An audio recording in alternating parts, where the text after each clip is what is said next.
Vous avez vu l'art de la Révolution française, mais vous n'avez jamais vu les messages secrets cachés à l'intérieur. Voici l'histoire de la manière dont les révolutionnaires français ont utilisé l'art et la langue comme une arme pour contrôler un empire mondial.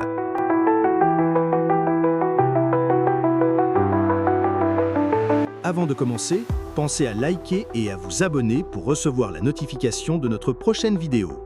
La Révolution française est souvent célébrée pour ses idéaux de liberté, d'égalité et de fraternité. Mais ce récit néglige souvent une vérité inconfortable. Cette ferveur révolutionnaire a coïncidé avec l'expansion et la consolidation de l'empire colonial français.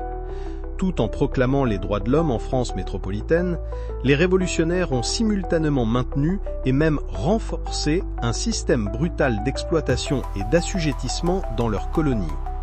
Cette contradiction inhérente nécessitait un cadre idéologique sophistiqué pour se justifier.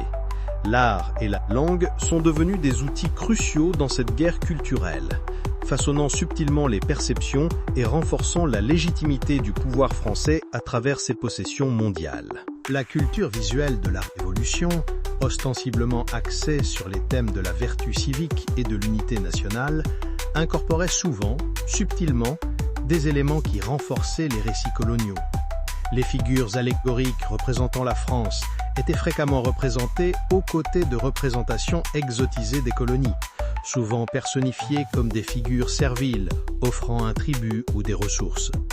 Ces indices visuels, bien que semblant décoratifs, véhiculaient subtilement une hiérarchie de pouvoir, avec la France comme centre éclairé et les colonies comme source périphérique de richesse et de main-d'œuvre. Les messages cachés n'étaient pas toujours explicites, mais ils étaient profondément ancrés dans le langage visuel de l'époque, renforçant un sentiment de supériorité française et de droit colonial. Le style artistique dominant des époques révolutionnaires et napoléoniennes, le néoclassicisme, a joué un rôle important dans ce contrôle culturel. Avec son emphase sur l'ordre, la raison et les formes idéalisées de l'Antiquité classique, le néoclassicisme a fourni un langage visuel capable de projeter une image de la puissance et de la civilisation française. Les peintures représentaient des figures héroïques incarnant les vertus républicaines, mais ces vertus étaient souvent implicitement liées à la force et à la gloire de la nation française, y compris ses ambitions impériales. L'acte même d'adopter une esthétique classique évoquait la grandeur des empires passés, positionnant subtilement la France comme un successeur moderne de Rome, destiné à régner et à civiliser. Considérez la représentation fréquente de symboles romains, faisceaux, couronnes de laurier, toges, dans l'art révolutionnaire. Bien qu'ostensiblement représentant des idéaux républicains, ces symboles portaient également des connotations d'autorité et de domination impériale. En s'associant à la puissance et au prestige de la Rome antique, les révolutionnaires français légitimaient subtilement leur propre politique expansionniste. Le message, souvent non dit, était que la France, comme Rome avant elle, apportait l'ordre et la civilisation à des parties du monde moins développées. Les messages cachés de l'art néoclassique n'étaient pas de simples choix esthétiques. Ils étaient des éléments de propagande impériale soigneusement élaborés. La suppression des langues locales n'était pas seulement une question de commodité administrative, c'était un acte délibéré d'effacement culturel. En minant les langues indigènes, les Français visaient à démanteler les identités culturelles locales et à les remplacer par une identité française. L'éducation dans les colonies était dispensée exclusivement en français, et l'histoire et la culture locale étaient souvent ignorées ou dénigrées. Cela créait une barrière linguistique et culturelle qui renforçait davantage le pouvoir français et rendait plus difficile pour les populations colonisées de maintenir leurs propres traditions et de résister à la domination française.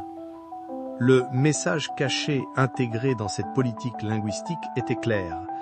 Pour être véritablement civilisé et participer au monde moderne, il fallait embrasser la langue française et, par extension, la culture et les valeurs françaises. Les stratégies culturelles employées par les révolutionnaires français pour contrôler leur empire ont eu un impact long et durable.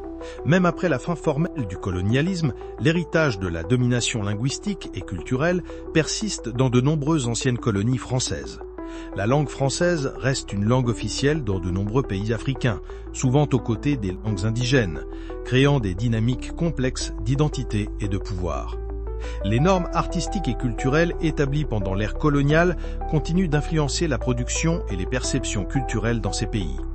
Comprendre les messages cachés intégrés dans l'art et la langue de l'époque de la Révolution française fournit un aperçu crucial des héritages durables du colonialisme et des luttes continues pour l'autodétermination culturelle dans le monde postcolonial. En regardant au-delà de la surface de l'art révolutionnaire et en examinant l'imposition de la langue française, nous pouvons découvrir les mécanismes cachés de contrôle culturel qui sous-tendaient le projet colonial français. Les idéaux de liberté et d'égalité, bien que révolutionnaires dans leur contexte, étaient souvent appliqués de manière sélective et déployés stratégiquement pour maintenir la domination française. Les guerres culturelles de 1789 ne concernaient pas seulement l'esthétique ou la communication, elles constituaient un aspect fondamental de la construction de l'Empire, laissant un héritage complexe et souvent contradictoire qui continue de façonner le monde dans lequel nous vivons aujourd'hui. Messoud Mordis ou un Memorial Gamberstand. Merci d'avoir regardé. N'oubliez pas de liker, de vous abonner et d'activer la cloche pour ne rien manquer.